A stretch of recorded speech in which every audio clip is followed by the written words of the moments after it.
बिस्मिल्लाहिर्रहमानिर्रहीम। अस्सलाम वालेकुम नाज़रीन, आप यूट्यूब चैनल देख रहे हैं। मैं इमरान खान हूँ। सबसे पहले तो ये खुदकुश धमाका हुआ अख्तर मेंगल साहब का जो काफ़िला मैंने आपको बताया था पिछली वीलॉग में कि वो लकपास के करीब पहुँच गया। लकपास वो एरिया है जो मुख्तलिफ सड़कें इकट्ठी होती हैं और वो एक मेन शाहरा पे पहुँचती हैं। यहाँ पे आगे लकपास है, यहाँ से 30 किलोमीटर पे 30 किलोमीटर दूर जो है वो आप कोयटा में पहुँच जाते हैं। यहाँ कंटेनर्स लगा के रास्ते को बंद कर दिया इंतज़ामिया ने और शदीद शेलिंग की गई है, फायरिंग की गई है, टॉर्चर हुआ है, कारकुन गिरफ्तार हुए हैं। तो अख्तर मेंगल साहब ने जो स्टेटमेंट दिए थे मैंने आपको बता दिए थे। अब जो खबर आई इंतहाई अफसोसनाक है। अब वो ये है कि अख्तर मेंगल साहब का जो काफिला है वहाँ पे एक जलसा हो रहा था, जहाँ पे रोका गया, उन्होंने वहीं पे जलसा शुरू किया, लोग वहीं पे बैठ गए और वहीं पे उन्होंने धरना दे दिया है। पहले कोशिश करते हैं वो, साथ साथ ये भी कोशिश करते हैं कि किसी तरह ये कंटेनर्स हटाए जाएँ, सिक्योरिटी फोर्सेस को धकेला जाए और फिर वो कोयटा के अंदर दाखिल हो जाएँ। लेकिन इस वक्त सूरत हाल ये है कि सरदार अख्तर मेंगल का काफिला बलूचिस्तान में दाखिल होने वाली एक बड़ी शाहरा के ऊपर बैठा हुआ है। दूसरी जानिब जो है वो कई और इलाकों में एहतजाज जारी है। लेकिन पहले खुदकुश हमले के बारे में मैं आपको बताता हूँ जो तफसीलात मैंने इकट्ठी की हैं और जो बात अख्तर मेंगल साहब ने बताई है।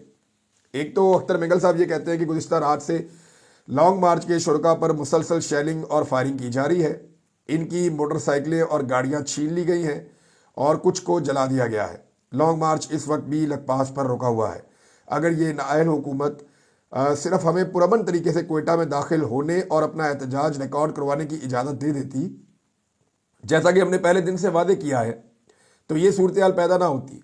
हमने बार बार अपने कारकुनों और आवाम से पुरअमन रहने की अपील की है और अब भी करते हैं, मगर हुकूमत और इस्टेब्लिशमेंट चंद लाख निहत्ते अवाम से खौफजदा है।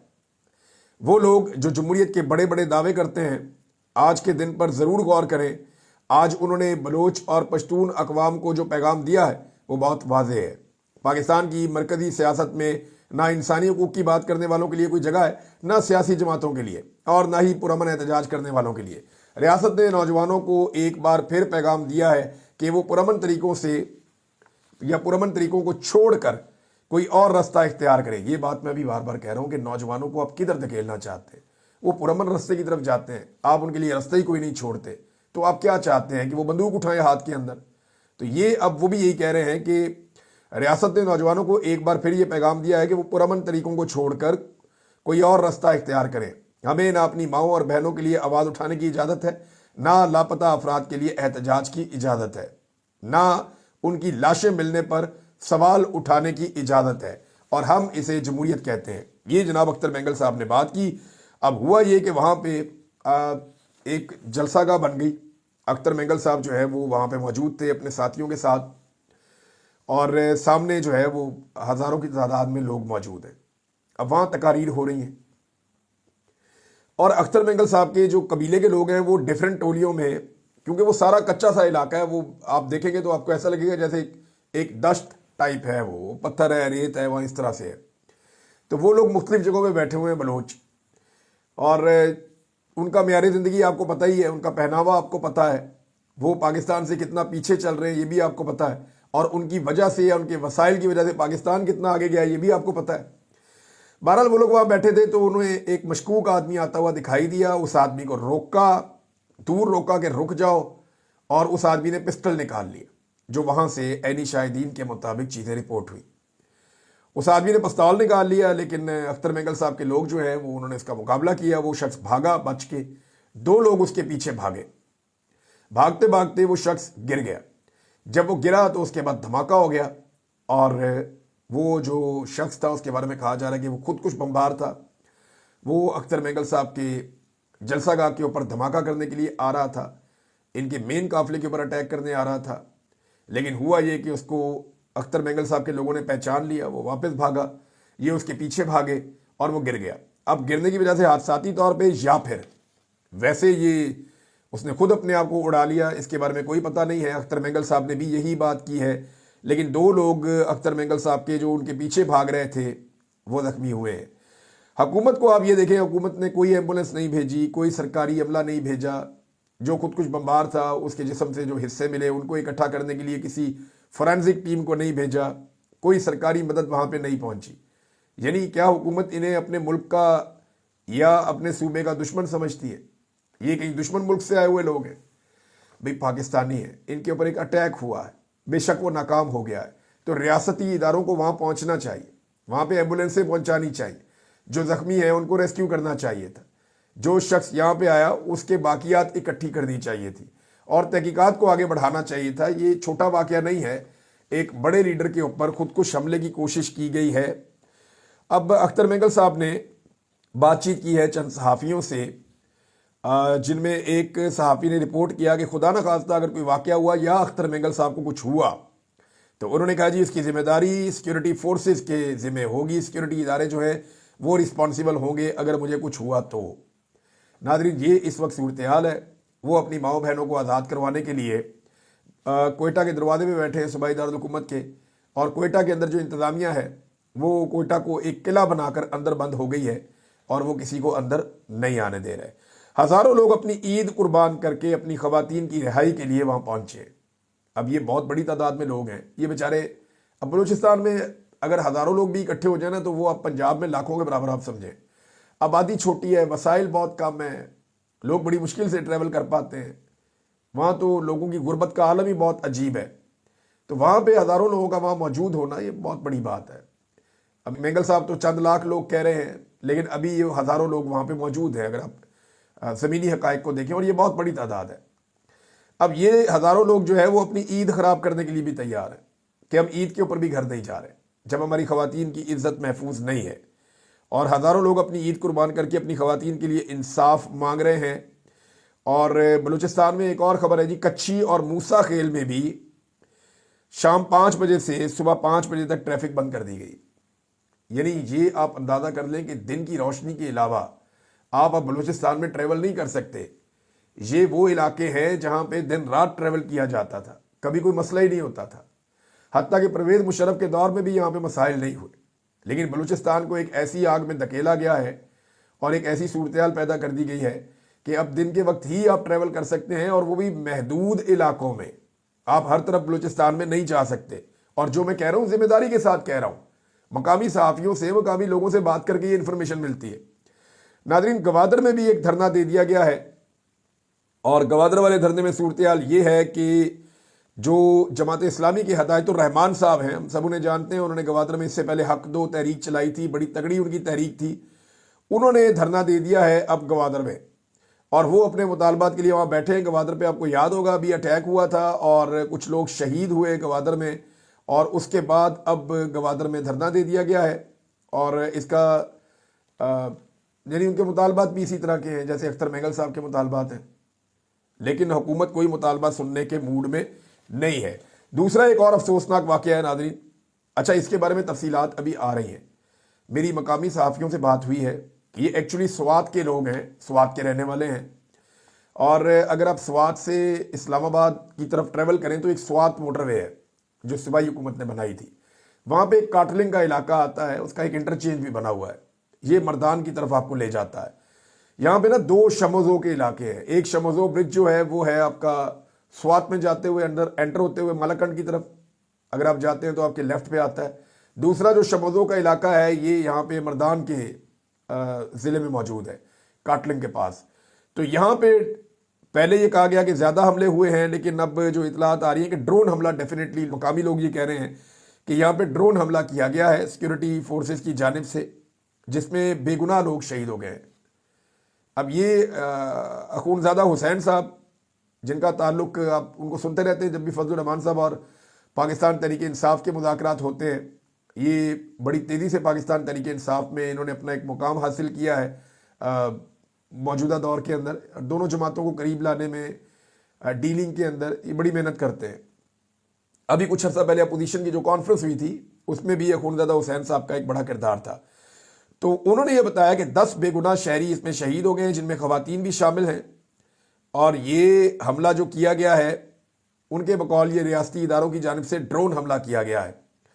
मकामी लोग जितने भी हैं, सहाफ़ी हैं, उनके ज़राए ये कह रहे हैं कि ये ड्रोन हमला है, लेकिन सरकारी जानिब से अभी बिल्कुल खामोशी है।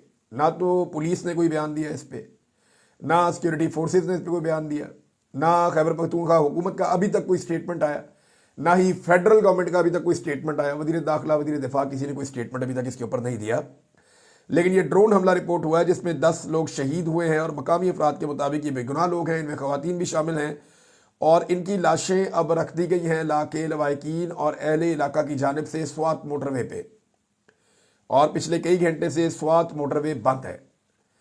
اب یہ ایک نئی سچویشن ہے، لاشیں رکھ کے لوگ احتجاج کر رہے ہیں سوات موٹر وے پہ۔ یہ لوگ کون تھے ذرا تھوڑا میں آپ کو بتایا تو ان میں زیادہ لوگ وہ ہیں جو نقل مکانی کرتے ہیں۔ یہ اپر سوات کے رہنے والے ہیں، جیسے اپر چترال کے علاقے ہیں، اپر سوات کے علاقے ہیں۔ یہ لوگ کرتے یہ کہ جب سردی کا موسم آتا ہے تو یہ 5 مہینے کے لیے 6 مہینے کے لیے نیچے چلے جاتے ہیں، مردان کے علاقوں میں چلے جاتے ہیں، دیگر کچھ اور علاقوں میں چلے جاتے ہیں۔ وہاں پہ یہ بعض اوقات گھر کرائے پہ لے لیتے ہیں، بعض لوگوں کے 2 گھر ہیں کہ وہ اپنی زندگی کے چند مہینے گزارتے ہیں جب بہت سردی ہوتی ہے، جلانے کے لیے لکڑی بھی اویلیبل نہیں ہوتی۔ اور عمران خان صاحب نے ایک جب اصول بنایا تھا کہ آپ جنگل نہیں کاٹ سکتے، تو اس کے بعد یہ لوگ اپنی زندگی کا انہوں نے طریقہ کار زیادہ تبدیل کر دیا تھا۔ تو یہ اپر سوات کے علاقوں سے جو لوگ نیچے آئے، وہ لوگ آ کر یہاں پہ کاٹلنگ کے علاقے میں رہ رہے تھے۔ تو کاٹلنگ کے علاقے میں جب یہ خودکش حملہ ہوا ہے، یہ وہ لوگ ہیں جن کے اوپر اٹیک ہوا، اور آج کل کے دنوں میں ہی ان کو واپس اپر سوات میں اپنے علاقوں میں جانا تھا۔ تو ناظرین، یہ انتہائی افسوسناک خبر ہے۔ اس کے اوپر ایک طرف کا پورا موقف ہمارے پاس موجود ہے کہ ڈرون حملہ ہوا ہے، دوسرا اس کے اندر یہ دعویٰ کیا گیا کہ خواتین بھی شامل ہیں جو شہید ہوئے لوگ ان میں، اور تیسرا یہ کہ یہ بے گناہ لوگ ہیں جو شہید ہوئے ہیں۔ اب جو سرکاری موقف ہے وہ آنا باقی ہے، وہ آتا ہے تو وہ بھی آپ کے ساتھ شیئر کر دیتے ہیں۔ ناظرین، قاضی فائد عیسیٰ صاحب کی ایک تصویر جو ہے وہ وائرل ہوئی ہے۔ یہ ذرا تصویر آپ دیکھیں، یہ پہچانے نہیں جا رہے نا آپ سے، یہ قاضی فائز عیسیٰ صاحب ہیں۔ اندازہ کیجئے آپ، اب یہ شخص پہچانا بھی نہیں جا رہا۔ پتہ ہے کیوں؟ دیکھیں، پورا حلیہ ہی بدلا ہوا ہے۔ جیسے کپڑے قاضی فائز عیسیٰ نے پہنے ہوئے ہیں، ایسے کپڑے تو یہ کبھی پہنتے ہی نہیں تھے۔ شلوار قمیض اور ویسٹ کوٹ قومی لباس ہے، پہننا چاہیے، لیکن آپ یہ دیکھیں کہ انہوں نے یہ کپڑے اس سے پہلے ہم نے ان کو ایسے نہیں دیکھا نارملی، تو یہ اس طرح کے کپڑے انہوں نے پہنے ہوئے ہیں۔ دوسرا آپ دیکھیں، ان کے سر کے بال بہت چھوٹے چھوٹے ہیں، بالکل ہی جیسے مشین پھیری ہوئی ہوتی ہے۔ پھر اگر آپ داڑھی کے بال دیکھیں تو قاضی صاحب کی پہلے داڑھی جو ہے وہ تھوڑی سی لمبی ہوا کرتی تھی، اب بالکل ہی نہ ہونے کے برابر بالکل چھوٹی چھوٹی داڑھی ہے۔ اور جو اینک قاضی فائز عیسیٰ صاحب نے لگائی ہوئی ہے، یہ اینک حلیہ بدلنے کے لیے ایسا لگتا ہے لگائی ہے کہ اس اینک کو پہننے کے بعد قاضی صاحب بالکل ہی نہیں پہچانے جا رہے کہ یہ وہ والا آدمی ہے جس نے چیف جسٹس آف پاکستان کے طور پہ تباہی پھیری ہوئی تھی۔ اب یہ فوٹو 2 لوگوں کے ساتھ جب قاضی صاحب کی سامنے آئی تو پھر اس کے بعد قاضی صاحب کی جو لوگوں نے تباہی پھیری ہے، مجھے کچھ چیزیں یاد آ گئی۔ یعنی ایسا لگتا ہے دیکھ کے کہ وہ حلیہ بدل کے اپنا پھر رہے ہیں۔ ہو سکتا ہے انہوں نے عمرہ کیا ہو قاضی صاحب نے، اور سر کے بال جو ہے وہ منڈوائے ہوں، لیکن یہ بھی ممکن ہے کہ لیکن داڑھی جیسے چھوٹی ہوگی نا تو یہ ایک الگ کہانی ہے، اس کو اس کے ساتھ آپ نہیں جوڑ سکتے۔ پھر جیسے اینک تبدیل ہوئی ہے، بظاہر ایسے لگتا ہے کہ قاضی فائد عیسیٰ نے اپنا حلیہ تبدیل کیا ہے، اور وہ نہیں چاہتے کہ لوگ انہیں پہچانیں۔ کیونکہ دیکھیں، یورپ میں پاکستان سے باہر آپ کہیں بھی جاتے ہیں، آپ ایئرپورٹ پہ جہازوں میں آپ ٹریول کرتے ہیں تو بڑا مشکل ہو جاتا ہے جب آپ نے لوگوں کے بارے میں ایسے غلیظ فیصلے کیے ہوں۔ بطور جج انہوں نے ناانصافیوں کی داستان رقم کی ہے، ہر وہ ظلم کیا ہے جو کوئی اور جج نہیں کر پایا۔ اور سب سے زیادہ مجھے جو بات یاد آئی قاضی صاحب کی یہ تصویر دیکھ کر، قاضی صاحب نے ایک دن ریمارکس دیے تھے کہ کچن کی گرمی برداشت نہیں ہوتی تو کچن کو چھوڑ دیں، باہر نکل جائیں۔ تو اب قاضی صاحب کے لیے پوری دنیا ہی کچن بنی ہوئی ہے، پوری دنیا کی زمین قاضی صاحب کے لیے گرم ہے، اور قاضی صاحب حلیہ بدل کے پھرتے ہیں۔ اور عمران خان صاحب کا بھی ایک بیان مجھے یاد ہے۔ عمران خان صاحب نے کہا تھا کہ یہ لوگ منہ چھپاتے پھریں گے، اور دیکھیں آپ، وہ جو ان کی اصلی شکل ہے اس کو انہوں نے چھپایا ہے، ایک نئی شکل کے اندر قاضی فائز عیسیٰ کو نظر آئے ہیں۔ تھوڑے دن پہلے ایک اور بھی قاضی صاحب کے حوالے سے بیان کہیں گردش کر رہا تھا کہ شاید قاضی صاحب پچھتا رہے ہیں جو کچھ انہوں نے کیا پاکستان کے ساتھ، لیکن نہیں، ایسا ہو نہیں سکتا۔ اگر پچھتا رہے ہوتے تو جب وہ کرسی پہ بیٹھے تھے تو کچھ تو ایسا کرتے، لیکن آخری دم تک قاضی فائز عیسیٰ نے کوشش کی کہ اس کو ایکسٹینشن مل جائے۔ اس ایکسٹینشن کے لیے 26ویں آئینی ترمیم کے رستے تک نکالے قاضی فائز عیسیٰ نے، سارا کچھ کر کے دیکھ لیا لیکن بات بنی نہیں۔ تو قاضی فائز عیسیٰ کو الٹیمیٹلی جانا پڑا، عہدے سے جانا پڑا، اس کو چھوڑنا پڑا، اور بڑی بے دلی کے ساتھ وہ گئے ہیں، کیونکہ انہوں نے کبھی نہیں کہا کہ میں اس عہدے پہ ایکسٹینشن نہیں لوں گا۔ گول مول بیان دیتے تھے، وہ کہتے نہیں تھے۔ صدیق جان صاحب کی بات مجھے یاد آئی جس میں انہوں نے لکھا تھا کہ یہ کردار تاریخ کے کوڑا دان میں جائے گا۔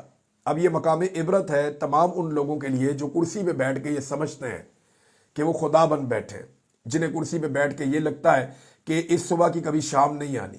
ہر آدمی کا ایک زوال ہوگا. آج آپ دیکھیں کہ جنرل قمر جاوید باجوہ یا جنرل ندیم انجم وہ پوری دنیا میں پاکستانیوں کو فیس نہیں کر سکتے. قاضی فائز عیسیٰ پوری دنیا میں پاکستانیوں کو فیس نہیں کر سکتا. نہیں کر سکتے نا. جنرل باجوہ نے تو ایک جگہ پہ یہ بھی کہہ دیا تھا, میں نے وہ ویڈیو دیکھی, کہ میں وہ ہوں ہی نہیں, اور قاضی صاحب یہ ثابت کر رہے ہیں کہ میں وہ ہوں ہی نہیں.